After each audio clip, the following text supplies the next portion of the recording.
J'ai même pas le temps de faire un montage. Bonjour, bienvenue sur ma chaîne YouTube PP World. Je me jette sur mon smartphone au milieu de Madrid comme ça avant une petite conférence de presse pour vous parler d'une news qui est tombée hier soir. Et croyez-moi, celle-là, elle va faire swinger et trembler dans les pédiluves. Donc vous connaissez la marque Samsung, vous avez vu la miniature, déjà ça vous donne une idée. Donc Samsung, c'est pas uniquement des téléviseurs ou bien des smartphones, vous le savez, ils ont racheté notamment le groupe Harman. Alors Harman, ils l'ont racheté en 2017 pour 9 milliards d'euros. Cadeau, c'est pas cher, c'était un prix d'achat. Alors Harman contient quoi? Quelles sont les marques déjà qui sont dans le giron de Samsung? Il y a JBL et JBL Professionnel qui sont à l'intérieur du giron Samsung. Harman Kardon, évidemment, AKG, Mark Levinson, il y a Arcam et Lexicon, ce qui signifie que quand ils ont acheté Harman, ils ont acheté le groupe entier, c'est-à-dire la partie grand public et la partie professionnelle, donc sonorisation discothèque avec JBL, avec tout ça, Lexicon et tout est à l'intérieur du groupe Harman. Mais c'était pas assez. Mais c'est pas assez pour eux. Ils se sont dit, bah tiens, ici on tapait un petit peu dans la haute fidélité, c'est-à-dire quelque chose de, on va dire méchamment, de plus noble. Et c'est là qu'est arrivée la dépêche hier. Mais la dépêche a été lancée par, non pas Samsung, mais Harman, qui a fait une dépêche hier qui a fait tomber tout le monde de sa chaise. J'avais entendu des rumeurs, j'étais là, oh, on me dit des trucs, moi je voulais pas y croire. Alors ils ont annoncé hier leur intention de rachat, c'est-à-dire qu'ils veulent racheter. Il faudra attendre bien sûr la régulation, tout ça au niveau commercial, mais ils veulent racheter, donc à mon avis ça va se faire. Ils veulent racheter la filiale audio du groupe Massimo.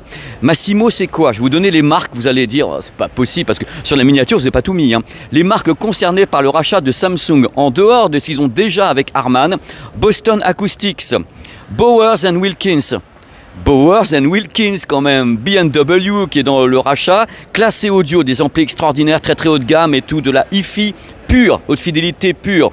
Ils ont Definitive Technology, des enceintes également, des très belles enceintes hi-fi. Et alors là, ça va commencer à swinger grave. Ils rachètent également la marque Denon.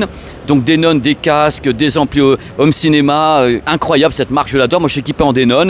Ils rachètent l'écosystème avec Denon, qui est donc l'écosystème EOS, donc c'est du multi-room, c'est racheté avec, donc pour s'associer certainement avec des produits Samsung. Et pour finir, ils rachètent Polk Audio, donc des barres de son, une marque fabuleuse, ainsi que Marantz. Stop, je vous connais. Donc j'arrête là, stop, et je voulais vous dire un truc. Il y a des gens qui doivent dire, oui, alors Samsung achète des marques comme Marantz, comme Denon, ça va les ruiner. Et là, je suis pas d'accord. Je ne suis pas d'accord du tout parce que Samsung a acheté donc depuis longtemps, vous le savez, JBL, AKG, Harman Kardon, Lexicon, donc Arcam. Il y a plein de marques qui ont été achetées par le groupe Harman et ça n'a pas changé les produits. Vous achetez des casques JBL, c'est toujours JBL, des trucs comme ça. C'est pas ça qu'il faut voir. Le seul truc qui m'inquiète dans le rachat des marques par Samsung, enfin par Harman, c'est la possibilité, à mon avis, un petit peu réelle d'avoir des modifications, des pertes d'emploi, des trucs comme ça. C'est ça qui m'ennuie. C'est le côté peut-être des gens qui travaillent sur place, qui vont se retrouver peut-être au chômage ou dans d'autres trucs. C'est ça qui m'ennuie. Mais le rachat d'une entité par le groupe Harman, qui appartient à Samsung, on rachète des marques et on garde l'identité des produits. Sinon, n'importe comment, on va perdre des clients. Donc, il y aura toujours des produits Marantz, il y aura toujours des produits Bowers & Wilkins. Ça ne change pas ça. Ça n'a pas changé ça sur JBL, AKG ou des trucs comme ça. Alors que ça fait presque 10 ans que JBL fait partie de Samsung et que AKG fait partie de Samsung et Harman Kardon. Mais je comprends les inquiétudes, je comprends parce que j'ai lu des trucs sur Twitter et je me suis dit voilà, les gens pensent ouais Samsung, mais Samsung fait que racheter. Ils font un portefeuille, c'est-à-dire qu'ils rachètent des marques, ils rachètent des produits, ils rachètent des technologies. C'est pas pour autant qu'ils vont les ruiner. Mais pas du tout, c'est certainement pas ce qu'ils veulent faire. Parce qu'en ce cas-là, ils se couperaient de tous les clients de toutes ces marques. Et ils ne peuvent pas faire ça. On rachète, et moi je pense qu'ils ont racheté pour sauver le groupe. Ça c'est mon avis, le groupe ne devait pas aller très bien. Et je me suis dit, Harman, donc Samsung Harman, a racheté pour que les marques perdurent et qu'elles rentrent dans un giron où malgré tout, elles garderont leur identité. Marantz, Denon et autres, ça continuera. Et les gens ne sauront peut-être même pas dans le public que c'est Samsung et Harman qui est derrière. Comme les gens ne savent comme les gens ne savaient peut-être même pas que quand ils achètent des casques AKG, JBL ou des produits comme ça, c'est Harman, c'est Samsung. Voilà, il ne faut pas voir les choses tout mal de ce côté-là. Il y a des gens qui en effet n'aiment peut-être pas Samsung, ils disent ouais c'est horrible, ils ont acheté. Je ne le vois pas du tout comme ça moi. Je le vois différemment. Samsung est un industriel qui rachète des marques avec les ingénieurs, les produits, tout ça, tout va dedans. Et les évolutions de ces marques continueront, mais cette fois-ci, ça sera sous le giron d'Harman. Alors là, je me dis quand même, ils viennent de racheter toute la hi-fi, quoi. Je veux dire, les mecs, bien sûr qu'il y a d'autres trucs de la hi-fi, mais là, ils ont quand même racheté des marques anglaises et des monstres, des marques monstrueuses, gigantesques, qui sont japonaises.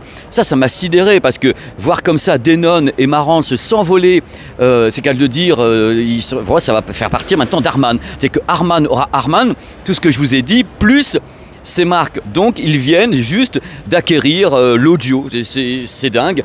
Donc le rachat sera effectif, je ne sais pas quand, ils pensent peut-être pour la fin de l'année 2025, une fois que la régulation aura dit oui et tout. Donc il faut quand même savoir qu'ils rachètent avec Denon notamment, une marque qui a 116 ans d'existence. Ils font des amplis audio-vidéo, des barres de son, des casques, des écouteurs, des enceintes, des lecteurs réseau. Denon, c'est gigantesque. Et hop, racheté, parce qu'on rachète la filiale audio de Massimo, donc on rachète tout ce qui est à l'intérieur.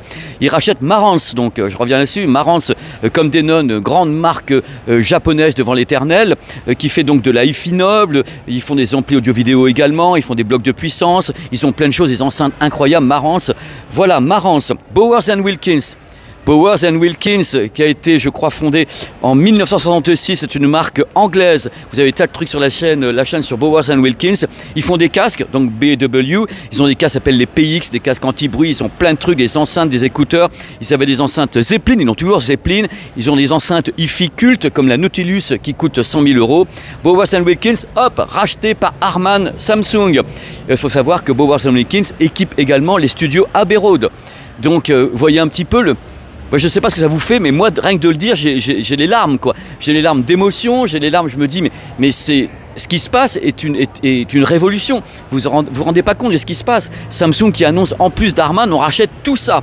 Donc c'est vraiment une des meilleures marques anglaises, hein, Bowers & Wilkins. Polk Audio, même chose, des barres de son classées, donc ampli audio-vidéo. Boston Acoustic, il y a plein de choses. Donc qu'est-ce que j'ai mis sur mes petites fiches. Il faut savoir que du coup, en rachetant tout ça, ce qui se passe, c'est que Samsung, en ayant Harman et toutes ces marques d'audio, de home cinéma, de hi-fi, peut proposer des produits qui commencent à 100 € jusqu'à 100 000 €.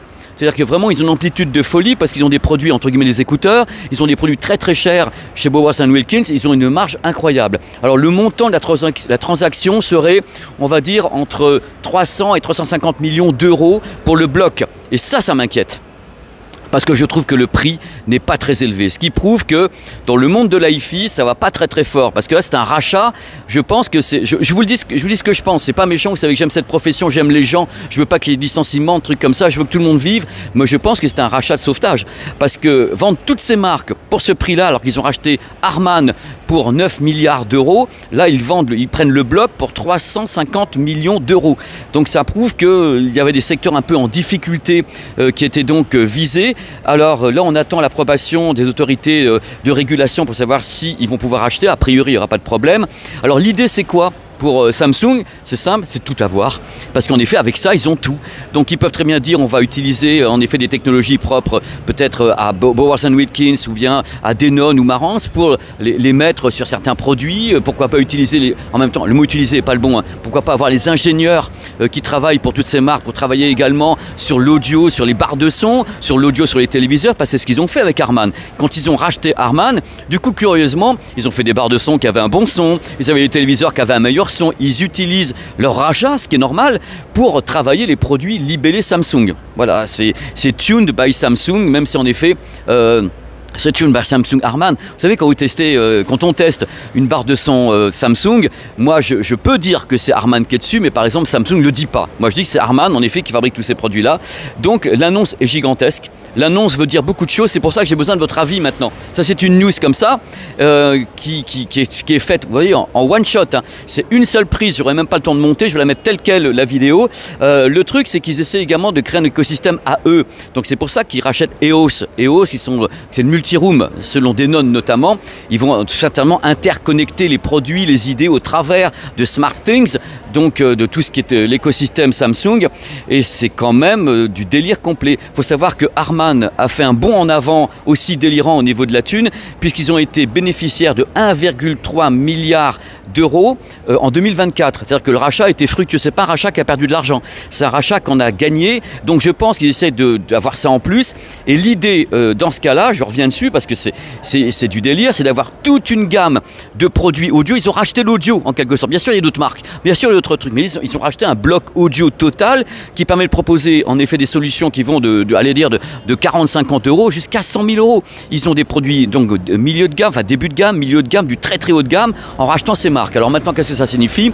Je pense qu'ils vont foutre la paix à toutes ces marques. C'est-à-dire quand ils ont racheté Harman, ils ont continué à avoir en interne des gens d'Harman, même si je me doute que ça va être des choses pas sympas bien sûr pour les gens qui travaillent. Je doute que tous les emplois soient conservés. Moi, ça me fout les boules, hein, qu'on soit clair. C'est bien en même temps si on rachète des entreprises pour éviter que quelque part certaines aient encore plus de problèmes.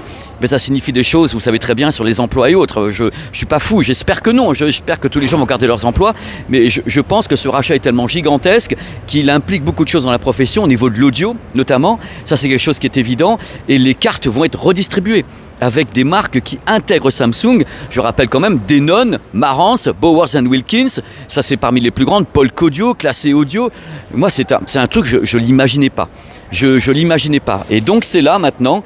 Et ce qu'il y a, c'est qu'ils ont maintenant le secteur grand public, le secteur semi-pro et le secteur professionnel dans toute l'audio. Ils ont tout. En rachetant ça, ils ont tout.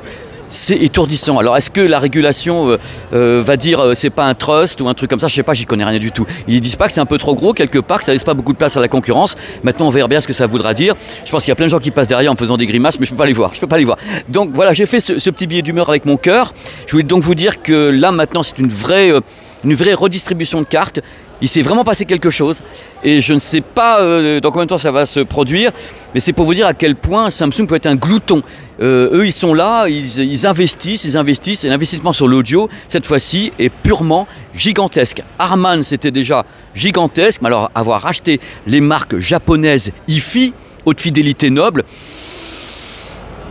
waouh, waouh, waouh, waouh. Dites-moi ce que vous en pensez. C'est vraiment un billet d'humeur, hein. J'ai écrit ça dans l'avion de tout à l'heure. C'est un billet d'humeur. J'ai besoin de votre avis. Un avis, en effet, sous le coup de l'émotion, comme moi. Mon avis, c'est que je ne l'ai pas vu venir. Alors, est-ce que c'est vrai? Non, pas le 1er avril et tout. Bon, dites-moi ce que vous en pensez. J'étais heureux de faire cette petite vidéo comme ça à Madrid avant de rentrer en conférence de presse dans maintenant 40 minutes. Je vous fais des gros bisous. Je passe derrière le smartphone pour l'arrêter maintenant. Merci, merci. Je pense que les gens ont fait des grimaces pendant que je parlais, c'est abominable. Allez, ciao, ciao. N'hésitez pas à commenter,